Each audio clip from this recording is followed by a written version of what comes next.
Welcome to the Ghostly Gallery podcast, a place where we explore the world of horror and mystery in film, television, books, and popular culture. Well, greetings, everyone. Welcome to another show. My name is Bruce Markison, and as always, I'm joined by co-host and producer Tracy Asteria. Tracy, what's going on with you? Oh gosh, battling this crazy heat wave here in Nova Scotia. We're actually in a drought situation, which I think that's the first time I've ever heard of that for Nova Scotia. Hmm. We've had no rain since June, and it Wow. is so hot and crispy, and there's no rain in sight. So we have a ban on going into the woods. Just the forest is so tender dry, and it feels like all of the Eastern Maritime provinces are on fire. So please say a good word for rain, and hopefully we'll get some soon. How's everything been going with you guys? Good. We've had a very hot and humid summer too. And when it feels this hot and humid, it doesn't necessarily feel like horror time. You think about Halloween in the fall and it gets cooler. But you think about it, we're midway through August here, a Mm-hmm. little more than midway through August. So we've got less than 2.5 months until Halloween. And October is always a time for thinking about horror films. Turner Classic Movies as a marathon. I believe American Movie Classics still does a marathon of horror. The Very Fine Movies TV Network, which we profiled last fall, they do a marathon of horror films throughout the month. So it's not that far away from horror's prime time of the year. Cooler, more grisly weather in some ways. That's right. I was thinking about that the other day, and there's really some big die-hard Halloween fans who randomly put out a couple of decorations at this time of year, and I can give them all the spiders out of my basement. So there you go. I see people on Twitter doing countdowns to Halloween, 100 days away, 50 days away. There are some people who absolutely live for the holiday and really for the entire season. It's become a month-long celebration. Exactly. It's kind of amazing how that has changed. When I grew up with Halloween, obviously it was big for me as a trick-or-treater. My friends would go trick-or-treating, but the adults didn't seem to get into it the way that we adults, if we can call ourselves that, the way that we do now. Agreed. Well, this week, Tracy, our guest is a familiar face and voice, Kirk Hazen. Kirk, a terrific historian on the horror genre, also a musical composer who has worked on several films, and a budding director, because the last time he was on, he was telling us about plans to do a vampire film that he would be directing. So Kirk covers a lot of bases as a writer, historian, composer, just a general expert on the genre. And in this episode, we're going to talk to Kirk about two films he really likes. They both came out 40 years ago during the spring and summer of 1985. They are Fright Night and Day of the Dead. Kirk, great to see you again. Welcome back to the Ghostly Gallery. How you doing? I'm doing great. Great to see you guys. And like you, I'm really getting excited for the cold weather and to basically take what I'm already a horror nut year round, and just to amplify that during September and October and even into November. I can't wait for it, and just to get a break from the heat. Yeah, the cooler weather definitely invigorates us all. Yeah. And then certainly the topic of horror, which becomes seemingly more pertinent in September and October, that also acts as an invigorator, if you will. And can you imagine Michael Myers like having to have Halloween in July, and the humidity in that mask and his outfit? That would kill him. 6 bullets? No, but I think the humidity might take him out. Have you guys seen any good horror films this summer? That's a Well, good question. We, of course, both saw Sinners. I mhm. went to the theater to see it, and Tracy saw it at home. You saw it. We did a whole program on it. Yeah. We both loved that. The only other film I've seen this spring and summer, I just went with a friend this week. It's not a horror movie, but it's the new version of The Naked Gun, which is very funny. Yeah, that looked pretty fun. Right. I saw Yeah, the trailer. it's worth seeing. Yeah, definitely. I am planning, though, to go see some other horror films in the near future. And one of them would be a film that is just out, the Julia Garner movie, and that is called Weapons, which has gotten pretty good reviews. That Looks just really started good. within the last few days. So that might be my next trip to the theater. Tracy, I don't think you've been back to the theater since COVID. Any plans for you to go? It's definitely a huge possibility. Definitely a huge possibility. It's one of those things that my little local theater, the movies don't stay here very long. They kind of like come, you blink, and they're gone, Yeah. unless it's a really boring movie, and then that sticks around for like 25 weeks. So, the horror doesn't stick around very long, but I need to go back and see something really good. Really, really good. Weapons looks really great. I've seen a Mhm. couple of trailers and a few images that look utterly terrifying to me. So I hope it delivers. I love Josh Brolin and Julia Garner. They're both Mhm. great performers. And the one movie I did see this summer, horror-wise, I was really impressed with was 28 Years Later. Oh, Yeah, took the kids, and we were already fans of the series, especially the first one. And the third film delivered a really unique experience. It was very different from what I expected, but it delivered. Some people found it boring. I think it's the right pacing of drama and action, and beautiful atmosphere. Just the cinematography was stunning. hmm. So Okay. I highly recommend that. But it leaves you on a little bit of a cliffhanger, but they're going to have a film. The third one comes out this winter. A quick turnaround. Yeah. Oh, wow. I They, did they not. shot them back to back. Interesting. Based, Kirk, on the trailer that I saw, it looks especially grisly and gruesome. Is that the case? Oh yeah. There's it's not a wash and gore like say Day of the Dead is even, but it's when it gets bloody, it gets excruciatingly nasty. There's these alpha infected that since they've evolved for 30 years, there's certain members of the infected that are these massive, almost steroidal hulking giants, like Hmm. a Bigfoot looking bearded guy. There's a cartoon of it on Facebook that I drew for my kid, and I put it on my profile pic. But the alpha basically kills you by pulling your skull and your spine out of your body while you're alive. Hmm. So there's a couple of head rips that are just ghastly and Wow. crowd pleasing on that level, That would be something to see on the big screen. Yeah, it was something. You know, I, I can see where some people might be turned off that, but if you're going to see a zombie or infected film of that nature, that's what you go there for.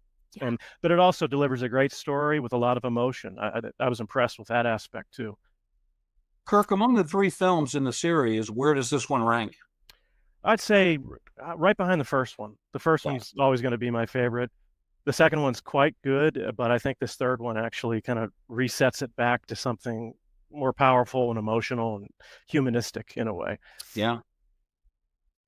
Well, more evidence of a good horror film year, especially spring and summer when you talk about 2025, a good recommendation for 28 years later. Well, we're going to go 40 years back as we talk about two movies with Kirk Hazen. First up on the agenda is Fright Night, which centers on 17-year-old Charlie Brewster. He is a fan of classic horror and particularly enjoys watching films hosted by a fictional vampire hunter named Peter Vincent. Charlie and his mother soon meet a new next-door neighbor. He is a man named Jerry Dandrige, played by Chris Sarandon. Charlie's mother finds him charming and rather attractive, but Charlie comes to realize that the truth is something different. Jerry is indeed a vampire and one with nefarious intentions. Well, Charlie tells his mother about the identity of Jerry, and of course, she reacts with absolute disbelief. She thinks Charlie's out of his mind. So he then turns to his girlfriend, Amy, and his best friend, the very weird, evil Ed Thompson, and they decide to contact the police. A detective named Detective Lennox goes with Charlie to Jerry's house. But it's during the day. Of course, Jerry's a vampire, so he's not out during the day. But Jerry's housemate, Billy Cole, is there. And when Charlie tells the detective that Jerry is a vampire, the detective becomes very angry and leaves. He realizes this is a ridiculous situation. So, with no one else to turn to, Charlie decides he's going to contact his television hero, Peter Vincent, played so well by Roddy McDowall.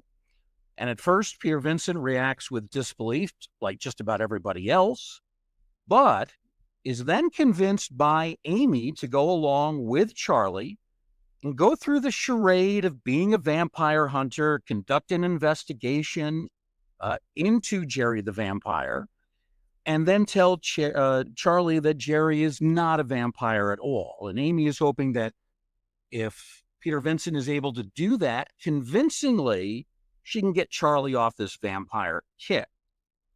Well, while visiting Jerry in his house, Peter Vincent initially comes to believe that, Jerry is just a normal guy, not a vampire at all. But then, in one of the critical moments of the film, he breaks his pocket mirror by accident, drops it on the floor. And when he picks it up, he notices that Jerry casts no reflection. And at that moment, Peter, much to his surprise, realizes Charlie's been right all along and that Jerry is indeed a vampire. And that's really where the fun begins in this film, with Peter and Charlie pitted against Jerry and his housemate, Billy. A few other notes of interest about this film. Director Tom Holland oversees the production, and it's not only very well acted, but it's also aided by a $1 million special effects budget. And that was a record for a vampire film at the time. Some of the producers thought Holland went overboard spending that money on special effects, but it turned out the money was well spent because it really helped Fright Night become a more credible film. And ultimately, the film raked in more money than any horror film that summer. This became not only a critical success, but a major financial success.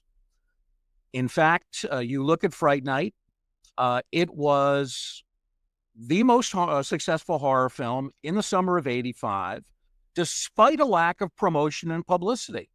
So here's a film that really kind of started behind the eight ball because Columbia Pictures was putting all of its efforts on promoting two inferior movies. One of them was Perfect, and the other one is The Slugger's Wife, which is a pretty awful baseball movie.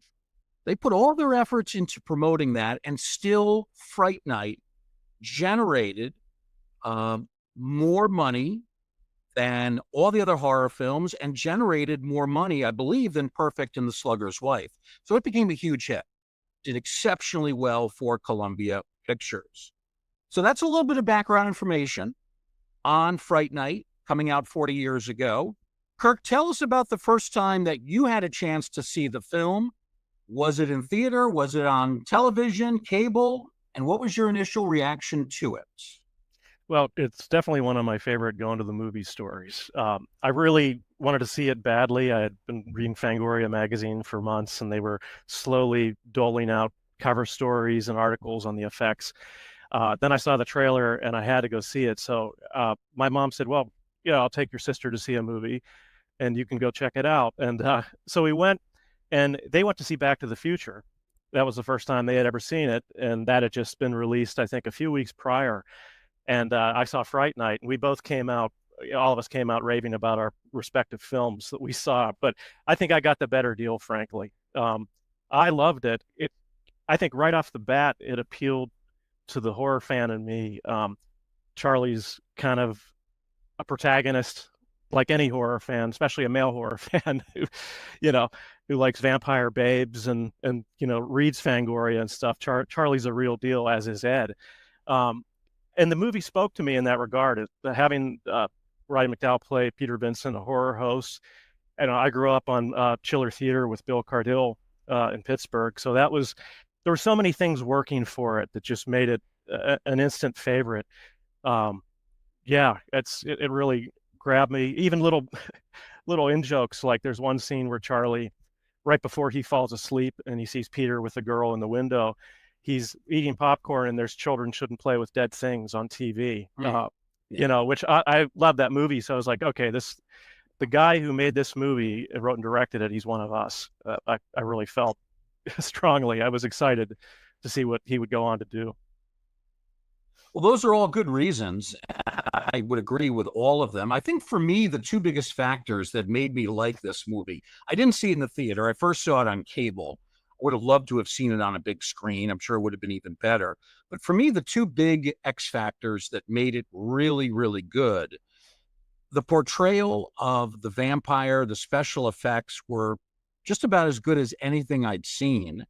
I grew up as a fan of Universal Studios and Hammer, but while they had good makeup, the special effects were always pretty limited, pretty primitive.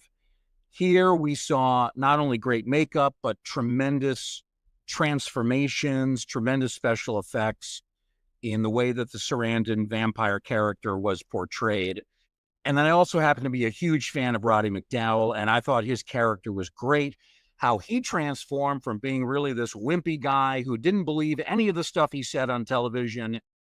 And then, even though he's generally cowardly, he musters up the energy to help Charlie and to try to fight off the vampire once he realizes that vampires do in fact exist. So for me, those were the two big things. If there's one big thing that you could point to, Kirk, that stands out above the rest for this film for you, what might that be? Gosh, well, first off, Chris Sarandon's portrayal is one of my favorite vampires of all time. He's Count Yorga, Christopher Lee, Chris Sarandon, you know, Reggie Nalder from Salem's Lot miniseries.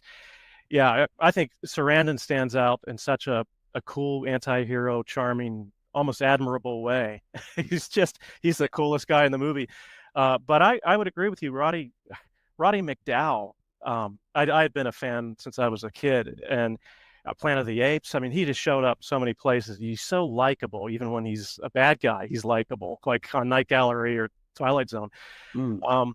And his Peter Vincent was so charming and sad in a way, and so to see that character arc, it's very satisfying. Yeah, I think he stands out the most to me. But then Sarandon, it's a really great double feature for both those guys in terms of, you know, what stands out in that film. The teenagers are important, obviously. They help drive the story, but Sarandon and McDowall are amazing. And I really like Jonathan Stark too as Billy Cole. He's got a fun, creepy, offbeat vibe, you know, especially when he first catches Charlie, you know, hey kid, what are you doing? But those Sarandon and McDowall really stand out. And I really love the fact that they both love those characters. You know, they're still, Sarandon still talks about it, does conventions, and loves a movie. And McDowall, it was one of his favorite all-time characters as well. He was eager to do a third film, in fact, and then unfortunately that fell through. But yeah, he's tremendous and sweet and sad, and then yet ultimately triumphs. When the number one hero and the number one villain in the film are both outstanding at the top of their game, it pretty much guarantees the movie's going to be a success. Yeah. Now, this is interesting, Kirk. I don't know if you may know this, but under the original plan, another actor, Vincent Price, was supposed to play Peter Vincent. And instead, Roddy McDowall ended up taking over the role. And of course, he nailed it, as we've just talked about. How do you think Price, who is older, he's in his mid-70s, starting to look a little more frail, how do you think he would have done in the role? Well, I love Vincent Price. I could see him doing it, but I don't know if he would bring, well, at least at that stage in his career. He was also distancing himself from horror too. Yeah. At that stage, I don't know if he would have brought the level of pathos and likability and charm that McDowall did. There's something that the role seems tailor-made for him. It's almost surprising that Holland did intend it for Price. I think he would have been fine, and the film, would have had another icon in it, and it might even have pushed it, a little bit higher in terms of recognition at the time. But I can't see anybody else but McDowall in it. So glad he got the role. I also wonder how he might have handled some of the athleticism needed. There was some action sequences that involve Roddy McDowall, it may have been difficult for Price in his 70s to handle that. Definitely. That's a great point, because Roddy McDowall, a lot of people don't know this, the guy really kept in shape. He was really like kind of very health conscious, worked out a lot, even into his old age. Yeah, kind of impressive. Like, people tell stories about him. He'd host pool parties and stuff, and people were shocked that he was ripped and in such good shape. I'm a fan of Roddy's. I've read a lot about the guy. Yeah, so it was. I think he was the perfect choice on so many levels, but certainly the physicality, because Peter Vincent has to get in the mix and do a lot of you know, kicking ass, especially when Evil Ed attacks him in the hallway. Speaking of Evil Ed, he was one of my most favorite characters in this movie. His transformation scene, is really quite, memorable in this film. It was kind of heartbreaking, but it was like terrifying at the same time. Do you think that moment is played for tragedy, comedy, or both? And is that balance why fans still talk about that decades later, about that character, Evil Ed? His just like the final demise of his body was just like, I shed a tear. Like, it was like, oh, that's really sad. Yeah, that scene really stands out. But both McDowall and Stephen Jeffries, McDowall's sympathy and tears in his eyes. Mhm. He sees this kid who was human not long ago. You know, he embraced the, evil embraced the evil of being a vampire. At the same time, there's a sadness to it, and reaching out and pleading. That you get the sense this wasn't the way this is supposed to work out. Having a furniture leg stuck in his chest, and it really is. I think it's a combination of both. It's sort of funny, but I think it's actually mostly moving. Mhm. That scene, so much of the movie has a light on his feet, wise assness to it, and yet that scene, I think, just shows you like the impact of a moment like that. That would happen for real, I think, Mhm. whereas the rest of the movie is a bit outlandish at times. That moment, had a whiff of reality, and No, the effects, exactly. that's one thing. I remember as a kid when I first saw The Howling, and I saw it on TV on HBO or something in '82, and I thought, oh, I love The Howling. I think it's the greatest werewolf movie along with American Werewolf, but why can't they do vampires with these type of effects? True. Like, I want to see a Howling, but it was like, finally, they even had some of the effects artists that worked in The Howling do the stuff at Fright Night, and finally a movie reached that level of effects, and to have a werewolf transformation, a de-transformation in it that was so effectively done. I think it's up there with those earlier films, effects wise. Mhm. No, absolutely. Um, I just want to skip back to Vincent Price just for 1 second. Bruce, I was curious. Does anybody know why Vincent Price didn't take the role on? I'm just kind of curious. What I've heard is that by the mid to late 80s, he didn't really want to do horror anymore. Mm. I think he was a little bit tired of it. He did come back in the early 90s and played a very small role, but an important role in Edward Scissorhands. He's actually Edward Scissorhands' creator, and he appears, I think, in a couple of scenes. I don't know that it's necessarily a horror movie. It's more fantasy. Mm. But I think, and Kirk may know more than I do on this, certainly, but I think in general, he was looking to do things other than horror at this point. Ah, Yeah, okay. How would you understand, Kirk? yeah, that's correct. He just was getting worn out on it, and he didn't want to be typecast. It's kind of interesting that he was a horror legend up to that point, and embraced it to a degree, but I guess at that stage, and it was right after he did the narration for Michael Jackson's Thriller, and I think he was Hmm. like, you know what, I'm going to take a break from all that and try to, Yeah. do some other roles. But there weren't a lot of roles being offered that didn't have him acting spooky or strange at the time. Mm. I think he was on Amazing Stories, the Spielberg TV show around that time. I forget what episode he was in, whether it was horror related, but yeah, he was definitely looking to take a step back. Okay, that makes sense. That makes sense. Um, And I just have one more little question. This concerns the music in the film. The score was composed by, and I might totally say his name wrong, but is it Brad Fidel? Fresh off his success, like he did the music for the Terminator. The music is like it's creepy and suspenseful, and it gives the film like a modern urban horror type feel. And then it's like a total 80s pop rock type soundtrack. And of course, the J. Giles band, Fright Night. Like I remember that band, my dad used to play the record. So Yeah. I'm old. But it plays the opening credits and it gives like an MTV era. So in Canada, it'd be like Much Music, right? Um, so I'm just curious, can you talk about the music a little bit in this movie? And do you think this helps make the film feel timeless, or does it like hard code it date to like this is a total 80s movie? Hmm. Well, first off, I love Brad Fidel as a composer. The Terminator is one of my favorite like sci-fi cyberpunk kind of scores, along with Escape from New York. And his main theme in Fright Night is the "Come to Me" theme, the seduction theme, which I think, even compared to the Terminator main theme, it's one of Brad's best. It's one of my favorite instrumental themes from that time period.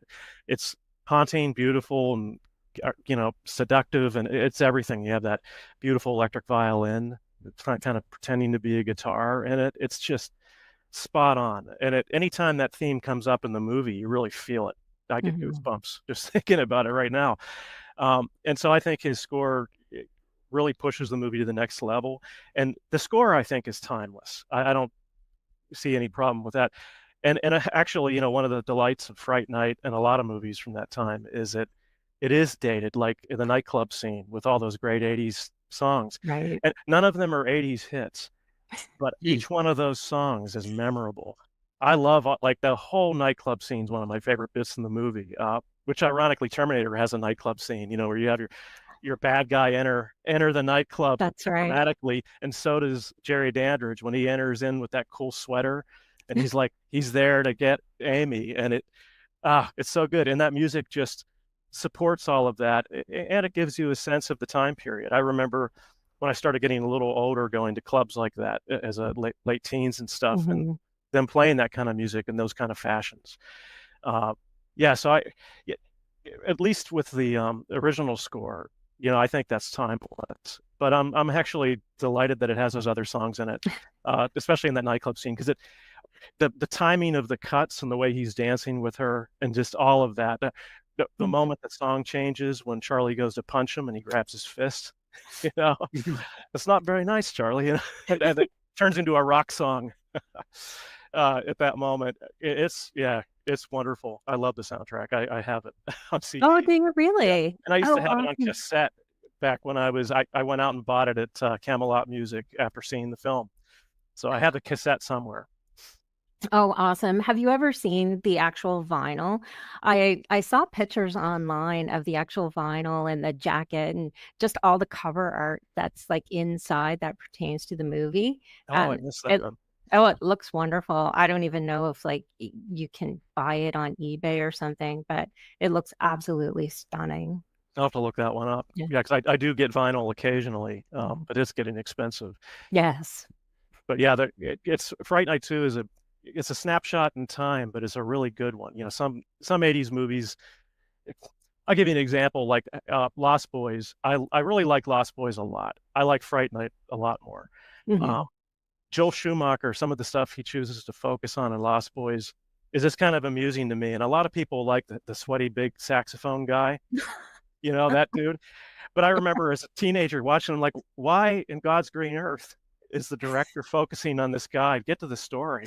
It's just kind of funny.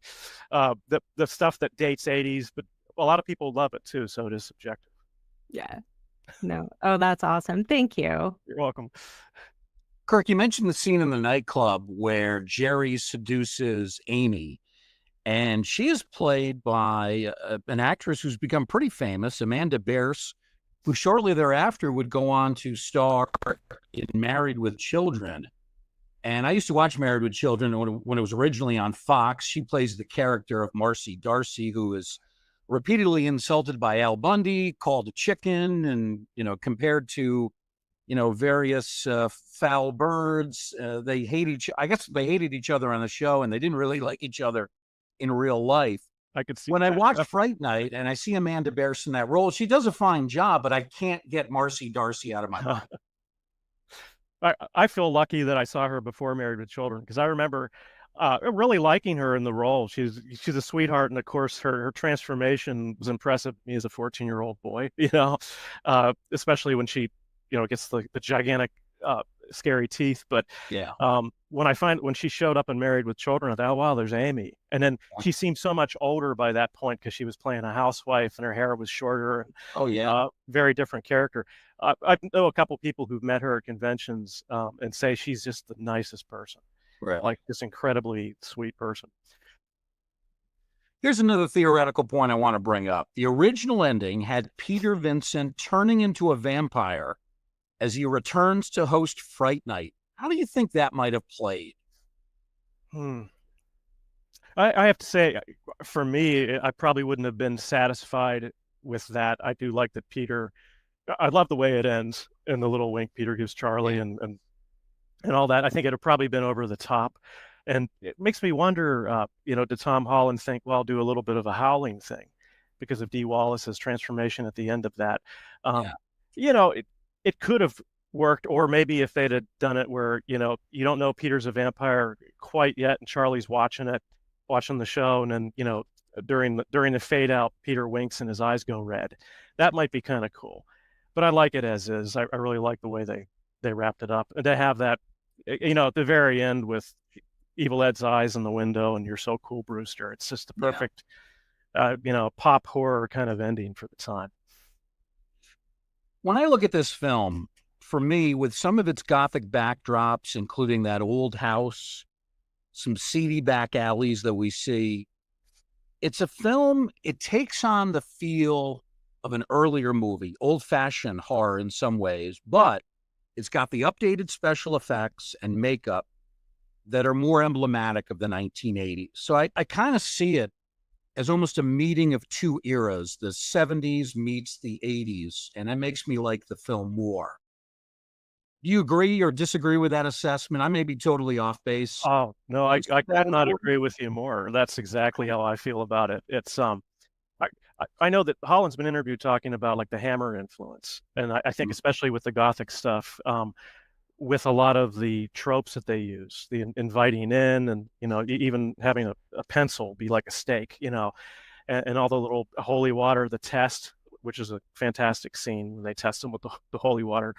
I think one of the elements that is different from the Hammer influence, and I remember I recognized it right away when I saw it, because I was already a fan of the Count Yorga films, was that Jerry was like a contemporary Count Yorga type, ancient, but also hip to what's going on in the world and how to dress. He's not like the recent Nosferatu, where it's like, this is an old guy from 1,000 years ago, practically, and he doesn't know how to interact with the modern world on any level, even women.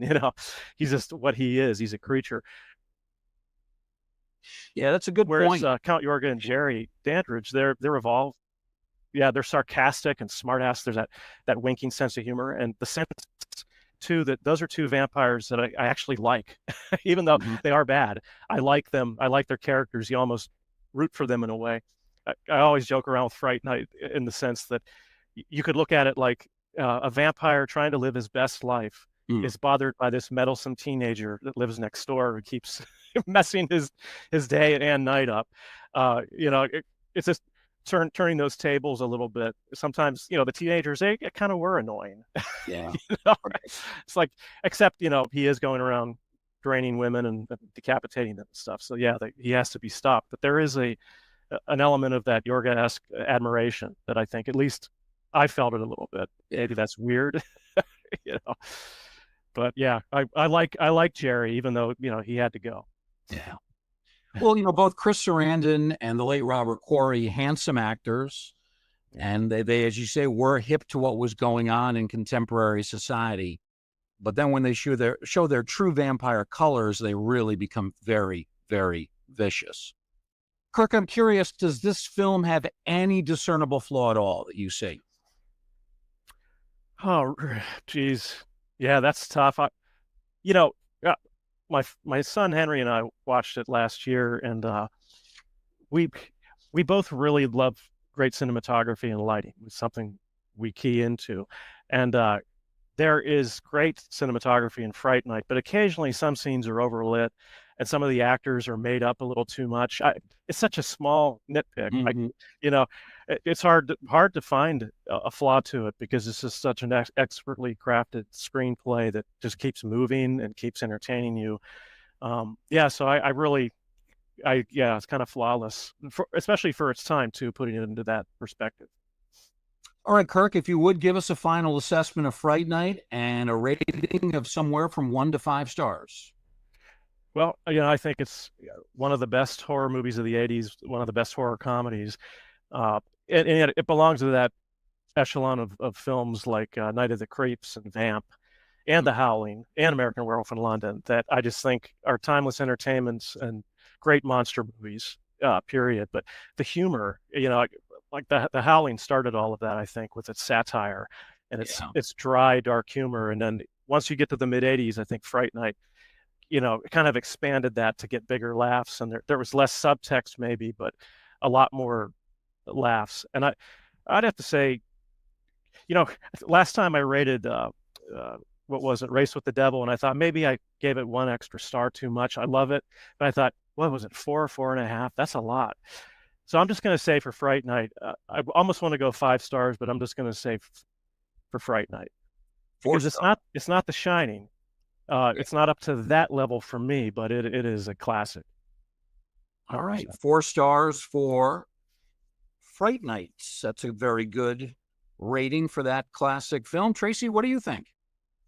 I thought it was a brilliant movie. It blended, both horror and comedy and, 80s nostalgia. Like I'm an 80s kid, so, I think it holds up really well.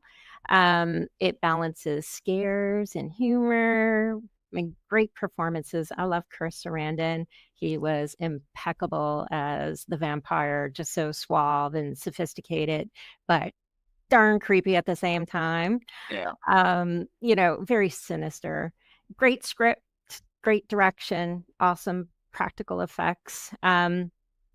It really appeals to me as a horror fan, and people that might not be horror fans, I think, would really like this too. Hmm. Timeless cult classic, and I went with 4 stars as well. All right, another 4-star review. I pretty much agree. It is an absolute classic, start to finish. I really didn't find any discernible flaws at all. You could always nitpick a little bit here and there, but nothing that detracted from the overall effect of the movie. It's a great story. It's well acted, tremendous special effects. So that Mhm. that money that Tom Holland put into that part of the budget was very well spent. I go 4.5 stars for this masterpiece from Tom Holland. So 4 stars from Kirk, 4 from Tracy, and 4.5 from yours truly. Those are our thoughts on Fright Night. We'll take a short break here on the Ghostly Gallery. And when we come back, we'll look at another film from 1985, not as well known, but still very interesting, and one that Kirk is dying to tell us about. That's Day of the Dead. And that's when we return right here on the Ghostly Gallery podcast.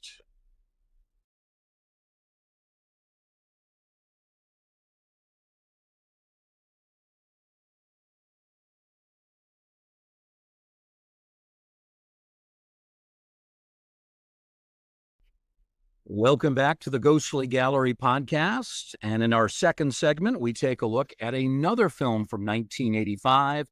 It is Day of the Dead. Now, this was the third in the series of zombie films directed by George Romero. Of course, followed in the footsteps of the classic Night of the Living Dead and the oft underrated Dawn of the Dead. The newer film from 1985 set 7 years after the events of Dawn of the Dead. In Day of the Dead, the world is completely overrun by the creatures, the zombies. The one exception seems to be an underground bunker located in the Florida Everglades, where a small group of scientists and military personnel are living. The scientists are conducting experiments on the living dead as part of an effort to try to deal with this growing epidemic, while the military officers basically are offering the protection, physical protection to the scientists, also helping them procure some of the zombie specimens. Now, the experiments that one of the doctors is doing are very gruesome in nature. And Dr. Logan, who is the lead scientist, believes the zombies can actually be trained and domesticated. In the meantime, Captain Rhodes, the new leader of the military, and that's only because the old leader just died, Rhodes believes it's too dangerous to keep the zombies alive and captive. And at one point, the psychotic Rhodes declares martial law for the bunker. When Rhodes finds out that one of his soldiers is being used in these experiments, he predictably becomes very angry and then targets Dr. Logan.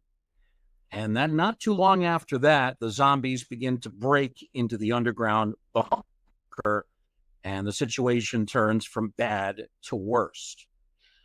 Interesting in this film, the lead cast member is an actress, Laurie Cardill, daughter of Chilly Billy Cardill, whom you mentioned earlier, Kirk. He's the famous horror host from Pittsburgh. As she was a young actress at this time, this was only the second movie she'd ever done. I believe it was the first time she played the lead. What did you think of Laurie's performance as Dr. Sarah Bowman?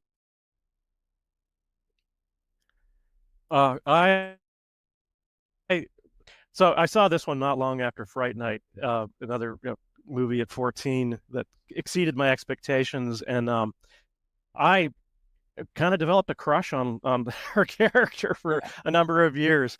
I thought she was a tough, badass character, but had a lot of heart, very smart, idealistic, but also kind of uneasy with Dr. Logan's experiments and the kind of work they were doing, because she wanted a practical solution, just like Rhodes does, to the whole thing. So I really admired the way she handled herself. In fact, my daughter Grace, that's one of her favorite female characters in a horror film, is Sarah, just for her defiance and toughness, But there's that one moment where she finally does break down after she takes off Miguel's arm, and it's a real catharsis, because she's so steely and tough through the whole film. But there's that. She has so many great little standoffs with Rhodes, but there's that scene where Rhodes chews her out for sedating Miguel. She walks away. She's like, "Yes, sir. F you, sir." She leaves the room, and I just, that just sums up her character, the toughness and resourcefulness. And she can handle a gun, but she also is a caring human being. So yeah, I'm a big fan, and I love her character along with like Dr. Fisher, played by John Amplas, her chemistry with him and with Billy and McDermott, the two, John and McDermott, I'm sorry, Terry Alexander and Jarlath Conroy, who are the characters I identify most with, actually. The two guys who don't want to be in the military and don't want to be doing the science thing. They just want to exist and survive and be safe. And, yeah, but yeah, Sarah's great. Laurie Cardill is still acting all these years later. Yeah, she's I know she does some indie stuff. I see her on Facebook. We're friends on Facebook, and I see her post a lot. And I think they were supposed to do some sort of reunion film several years back with Terry Alexander and Jarlath Conroy, but that fell through. I guess they didn't get the funding for that. But yeah, I think she should do more acting. I remember seeing her back when she did Day of the Dead. She was in some kind of TV detective show in the very beginning, and a few bit parts in movies, but I always thought she should have, pursued it further or been in another Romero film around that time. And it was great, automatically, it's Chilly Billy's daughter, so that added a certain serendipity to Day of the Dead, because I was such a fan of Chiller Theater and Bill Cardill. Oh, wow. Yeah, no, I thought she was really, really good. Really excellent. She kind of reminds me of, oh my gosh, the name escapes me, but I'll remember it later. But Sarah Connors from the Terminator series. Yeah. kind of like the character that she reminds me of. Yeah, definitely. Yeah. So now the makeup here was done by Tom Savini, and the effects here, they're often called some of the most practical gore effects ever filmed. And I read somewhere that where Captain Rhodes was torn apart by these zombies, they used real animal entrails and intestines and stuff from a butcher shop for authenticity. And there were refrigeration issues during filming. It was in Florida, it was hot. Um, Everything spoiled, and the smell on the set was unbearable. Um, do you think this type of stuff, like, do you think it was his peak work compared to any other film that he's done? I I do. Tom, he when he did like Martin, Dawn of the Dead, and Friday the 13th, he was basically him and Tasso Stravakis, his assistant and stuntman. Um, so he didn't really have much of a crew until he got to Creep Show, and then I think things just leveled up for him. He was doing monsters and stuff, and once he got Greg Nicotero and Howard Berger, some of those guys who helped him do Day of the Dead. Yeah, I think Day of the Dead's the peak, probably the peak of any practical gore effects and zombie effects. When it came out, I remember reading in Fangoria magazine them calling the effects in the film gore tech, just because it was just so high level, and they had all kinds of neat little tricks and things, with the latex effects and blood tubing and exactly the right spots to make it look like things are bleeding. I remember, like gore for me too. By the way, I like it. Sometimes it can be excessive. In this film, it's perfect because it's meant to be this grinding Yule EC comic tone, and Romero's always pushing that. That scene where the soldier gets his throat ripped out, and it's a real close-up shot on the camera, like the lens is right there. It looks real, like tendons ripping, esophagus open. It's really nasty, but incredibly effective. And yeah, it's easily some of the best practical gore effects ever, and definitely Tom Savini's high water mark, I think. Like some of those effects, just amazing. It reminded me of something that like I saw on like The Walking Dead, right?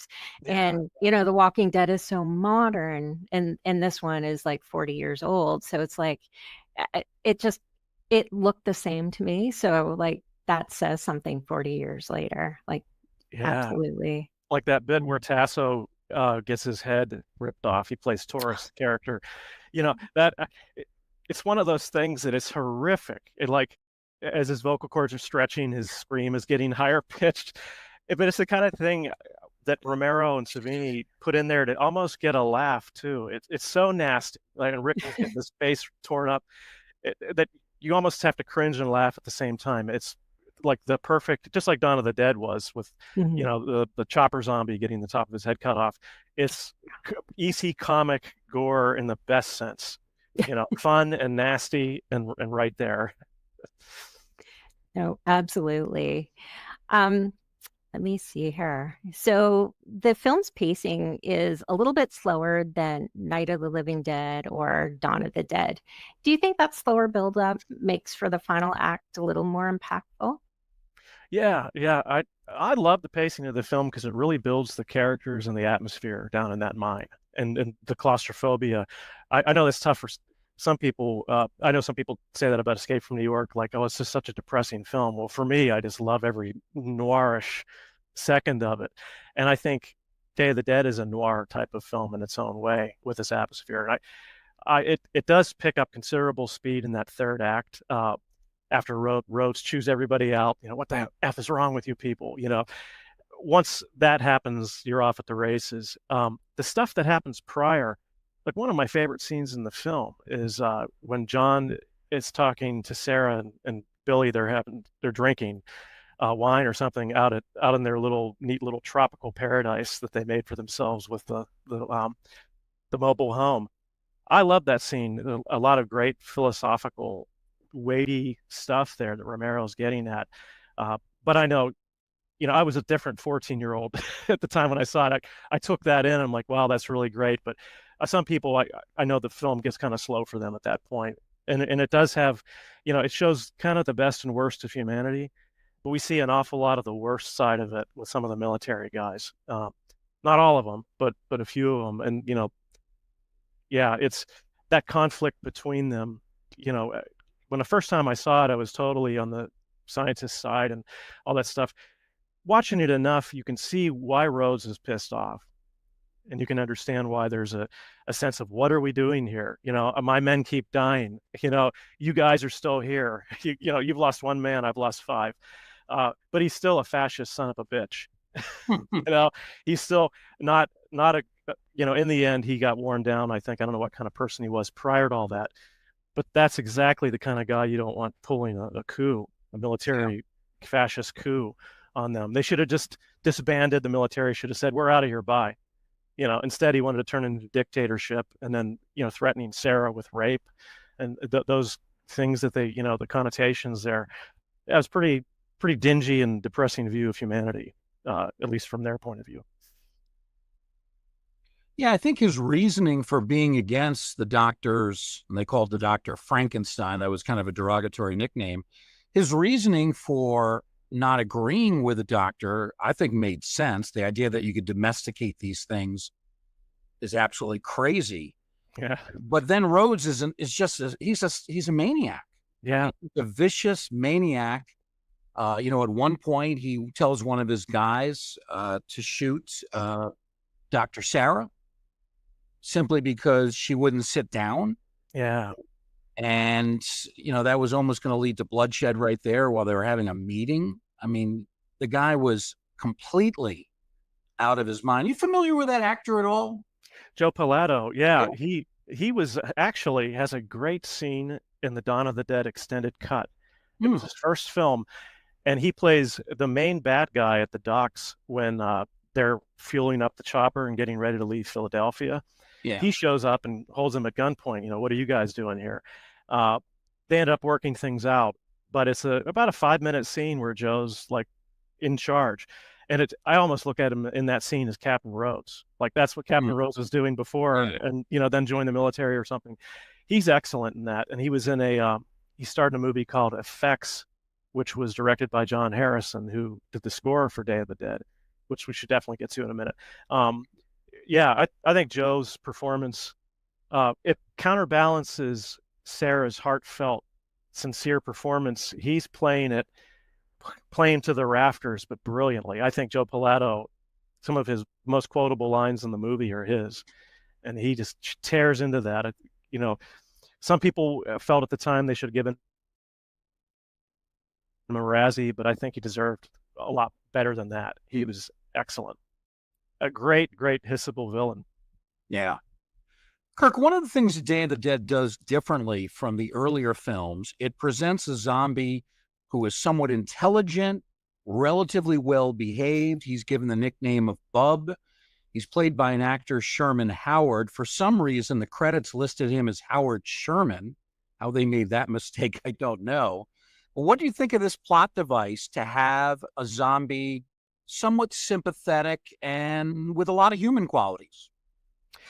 I love it. I loved it at the time, and it's just made the movie even better over the years. I think it's where George reaches his peak in terms of showing that they're like us.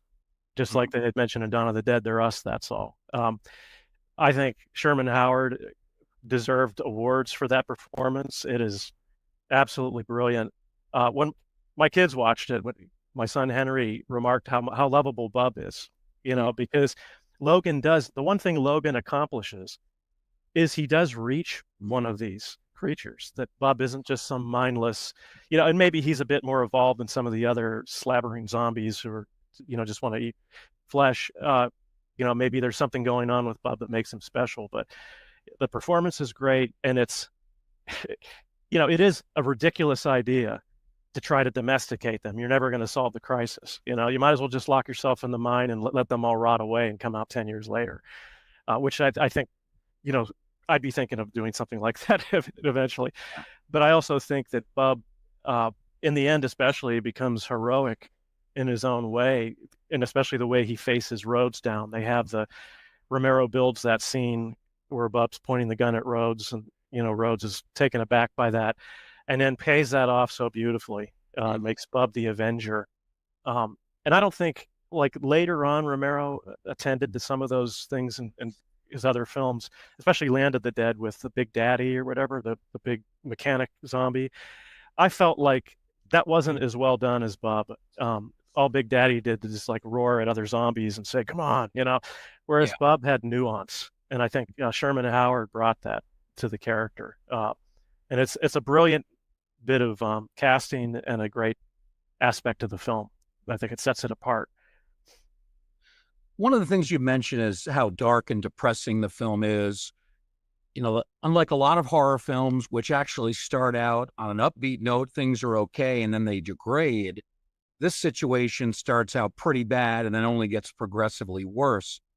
For me, one of the problems I had with the film, I don't like movies where so much of the activity, so much of the action takes place in an underground bunker.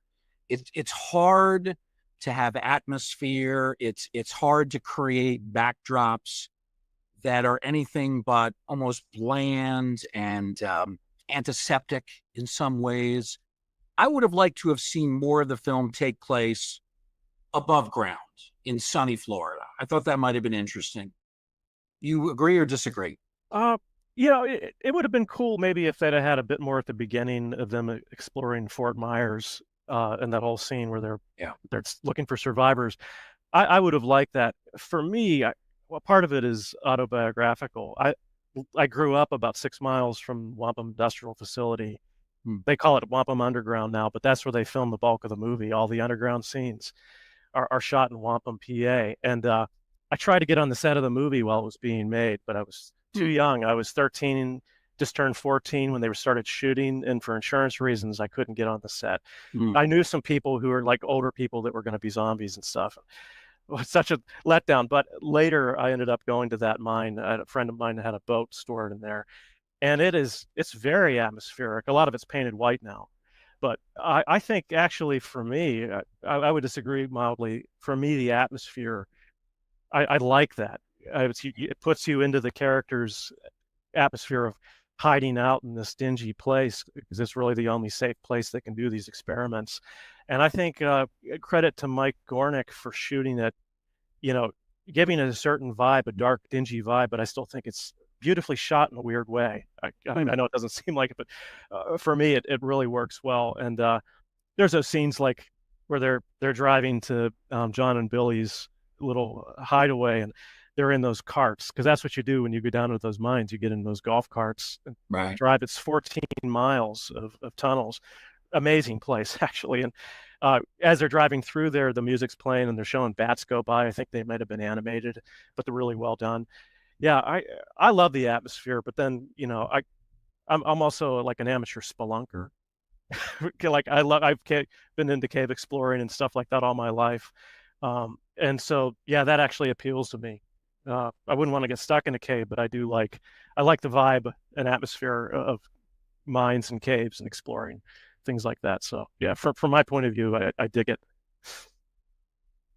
Oh, that's awesome that you were actually kind of like there after the fact. That's really, really cool. It's looked like a spooky place to me. Just watching the movie. Can't imagine actually being there, especially that, underground and that. They never captured how huge it is. It's vast. Oh, wow. So impressive. And they do have negatives to films and historical documents and things. I guess the negative for Gone with the Wind was in the mine at the time, the original camera negative. And ironically, George wanted Day of the Dead to be the Gone with the Wind of zombie films. That's how he described it. He didn't get to do that version of it, but I think the version he did, I'm thrilled he got to make that. Oh, awesome. So like this movie is about, human conflict and stuff like that. The overall message from Romero, do you think he's saying like the real danger in an apocalypse really isn't zombies, but it's the other people that you surround yourself with? Yep. I think he's, one of the first filmmakers to really tackle that, and on any apocalyptic sense. Maybe there was some stuff prior to that. I think there's a Ray Milland apocalyptic film, I forget the title, that kind of dealt with that, where you have roving gangs of rapists and stuff. But I think Romero, you worry more about other humans and their intentions. And I think like 28 days later, actually, I can't confirm this from Alec Garland, but I think it took a little bit of the plot from Day of the Dead to have them arrive, those characters 28 days later arrive at a military compound. They are not safe. These people are being led by somebody who's a little bit smoother than Rhodes, but he's still an asshole. And he's still, and he wants the women, for his men. It's still very sinister. And I think the influence of Day of the Dead there, and especially The Walking Dead, given that Greg Gutero and Howard Berger run the show, The Walking Dead absolutely shows you that it's, in a way, the zombies are almost an annoyance. I mean, they are an existential threat, but they're an annoyance compared to jerks like the governor or Negan, who I had to tune out when Negan started swinging a baseball bat around. I got a little bit worn out on his speeches, bashing Glenn's head in, and I'm like, I'm out. Okay. That was like the scene that's imprinted in my brain for the rest of my life. That was like, I think the most distraught I've ever been watching something, and because you're not expecting that, it just comes out of nowhere. I can take a lot, but like, I'm not going to watch a Serbian film, for example. That's people talk about that being a low water mark and horror or whatever. So I'm not going to put myself through that. And I didn't expect Walking Dead to put me through Glenn's death. And, some people, Negan, I don't even see him as an anti-hero. Rhodes isn't an anti-hero. Some people see him as that, but people go around dressing as Negan, and it's like, okay, you're dressing as a monster. He's not a cool guy. Okay. He's a jerk. But to me, I had to tune out of the show. But yeah, Romero, one of the first filmmakers to really address that. I think you have to worry about other people, and the monsters are the least of your problems. Yeah. All right, Kirk, let's get your final assessment of the film and your ranking 1 to 5 stars for Day of the Dead. Well, I have to say, I love this movie so much. It's practically flawless for me. Even the ending, I think it has the happiest ending in the Dead trilogy. Because you think Night of the Living Dead is extremely dark, the darkest ending you could possibly have. Dawn, it's a bit more hopeful, but I think Day, with the exception of Dr. Fisher not making it, like when Rhodes killed him, I got really angry. I'm like, Dr. Fisher didn't do anything wrong. The John Amplas character, that shook me. And with the exception of him not making it, I'm really glad, and I'm spoiling it for some people, but if they haven't seen this movie for 40 years, that needs to be remedied. But yeah, the fact that they end up where they end up, and that beautiful music, I just have to say real quick, John Harrison's score is another fantastic, because I love the music in Dawn of the Dead, especially the Goblin score and the library tracks. But I think John Harrison's score in Day of the Dead's a real masterpiece. It's got a kind of a lovely sort of pop calypso island feel with a lot of dark Journey style chords and progressions, and so that ending, when it happens and the music rises up, I think it's lovely. And so I guess what I'm saying here, what's my rating? 5 stars. I love this movie. I love it. Like I put Dawn of the Dead as a 5-star film too, and I think Day for me over the years has just attained that. Being shot near my house and just all the I know so many people that were in that film, except for me. All right, so but again, they were all older, so yeah. 5 stars from Kirk, maybe slightly biased because he has friends and family in the film. What do you think, Tracy? What's your assessment of it? It's definitely it's a dark movie. It's super tense. Really great practical effects, makeup. Definitely memorable. I will say that for sure. Just some really standout pieces from like the zombie genre type horror. I did only go with 3.5 out of 5. That's okay. That's cool. I'm so sorry. I feel really bad now. But it was great. It was just a little bit slow at different points for me, but man, the special effects and just like the whole zombie gore type. It really did it for me because, like I mentioned, it's 40 years old and you still see it today. Like, that's, I think, speaks volumes right there. Yeah. All right. So we've got 5 stars from Kirk, 3.5 from Tracy. I think this is a good, solid movie. It certainly, in my mind, pales in comparison to Night of the Living Dead and Dawn of the Dead. It's not quite at the same level. I did point out my criticism of so much of it being in the dark bunker. I would have liked to see more outdoor scenery. I also would have liked to have seen military men that were a little more subtle in their evil nature. I mean, these military guys, the jokes they were making, the language they were using, they just were very disgusting people. I would have liked to have seen more nuance from them. They could still be the villains, and certainly Captain Rhodes would be the villain, but I would have liked to see a little more humanity from them. I thought maybe their performances, their portrayals were a little over the top. But as Tracy says, the practical effects are outstanding, and it's a solid film. It's certainly one of the better entries in the zombie subgenre.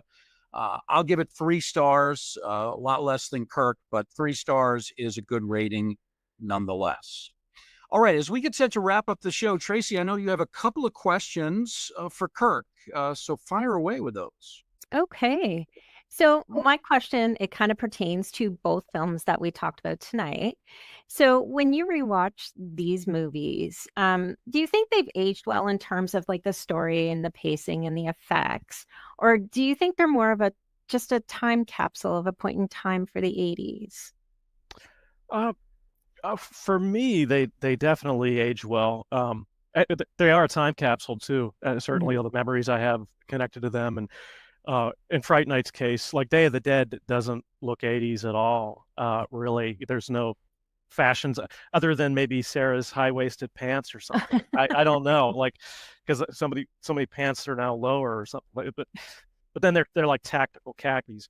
Yeah, I don't think for me they don't, but I know for others they might. But my kids have seen Day of the Dead, and it didn't bother them at all. And I think Fright Night has the 80s charm to sort of transcend that. So in some ways, it works on both levels. But I think Day of the Dead probably visually and on a lot of levels kind of timeless. You can't really place the era. Very nice. Oh, go ahead. No, you go ahead. Oh, I just want to say the criticism Bruce had for the Rickles and Steele are the 2 cackling bad guys, and they are awful. I like that they kind of counterbalance the thoughtfulness of the other characters. They are really unhinged, worse than Rhodes. And I really dig the fact that some of the other military guys, they're a little more low key and calm, like Greg Nicotero plays one of them. And those guys aren't as bad as Rickles, Steele, and Rhodes. So there's a little bit of balance there for me, but they are harsh. They're the kinds of toxic people that you wouldn't want to be around with for one friggin' second in your real life. And there are some out there that are like that. Like they're a good example of who to avoid. Oh my goodness, yes. And I have one more quick question. And this is for both you and Bruce. So we'll probably start with you, Kirk. And this is like specific to 1985. We had films like Reanimator, Return of the Living Dead, Silver Bullet, Nightmare on Elm Street 2.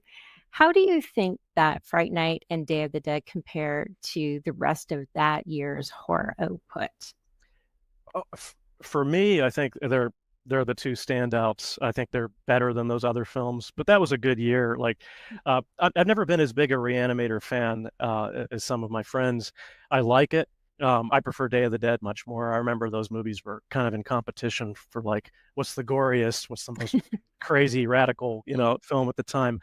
And I really prefer Day of the Dead story and Fright Night story to a lot of the other films. What's interesting is like the Silver Bullet and Fright Night both have the, a kid or a boy sees something supernatural, nobody believes him type of trope. The Invaders from Mars plot, I call it, which I love. I think it's great. And I think Silver Bullet, for what it is, I remember when I was younger, I'm like, the werewolves aren't as cool as the Howling and American Werewolf, because those are the apex werewolves for me. But I love it. It's a very charming film. and Silver Bullet has raised in my estimation over the years. And a few other movies like Demons came out around the same time too. Limbo Baba's Demons, which I've always enjoyed, and another Phenomena with Jennifer Connelly, the Dario Argento film. So it was a pretty good year, but I think Fright Night and Day of the Dead rise above considerably the other titles, I think. Nice. Bruce? I think Fright Night and Silver Bullet wouldn't be at the top of the list for me. I'm a big fan of Silver Bullet. I didn't really see it at that time. I only saw it probably within the last 5 or 6 years. I'd heard so many good things about it. And a couple of things that jump out. You have some real likable characters. You know, Gary Busey is the uncle to these two kids. I forget exactly what happened to their parents, but they're likable people. The Corey Haim character is in a wheelchair, but he's a kid you root for throughout the film. Also, this shows how good an actor Gary Busey was before he ran into all of the physical problems and medical problems that he had later in his career. This guy was a wonderful actor. I mean, he was a tremendous villain in the first Lethal Weapon film, and he's a great heroic figure playing the really good-hearted, charming uncle in Silver Bullet. He was a guy who could do all sorts of roles, from villains to heroes to everything in between. So I think his performance was very well done. I guess I always like small town horror. You know, that seems to be very effective, and that's another thing that I like. And obviously, giving 4.5 stars to Fright Night, that's a film right at the top of my list. So I have to go with Fright Night and Silver Bullet at the top of 1985. I think Silver Bullet. Oh, sorry, Tracy. I think Silver Bullet is it's like Stephen King's Salem's Lot with werewolves. I think he mentioned that one time, that he kind of wrote it with that intention, and it does have that feel. And Gary Busey is his best role, I think. I really like him in Lethal Weapon and some other films, but I think it's Gary Busey on a charming level that we don't see him in some of his other characters. Very likable, and he helps drive the film. You know, the ne'er-do-well uncle, you know, who pops in, and he's the fun one. And there's the mom is so like harsh in that film. That's one thing. She's got a like stereotypical Stephen King angry type of parent character, you know. So no wonder the kid's excited to see his uncle. And I like Megan Follows, that plays a sister. She was Anne of Green Gables years ago. I think she was excellent too. She's kind of underrated in Silver Bullet. All right, very good. Well, our thanks go out to our guest, Kirk Hazen. Kirk, as you know, a fine historian on the horror genre, a musical composer, and a budding director. Any progress on your vampire film?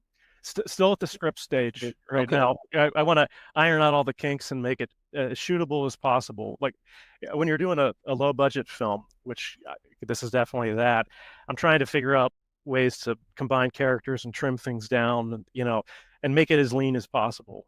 So that right now it's in that stage. All right. Well, we wish you the best of luck with that. We thank Kirk. Tracy, of course, we thank you as well for being a big part of this show. We thank all of our listeners and viewers. We appreciate the fact that you have joined us in this Museum of the Macabre, and we hope we'll see you again next time, right here in the Ghostly Gallery.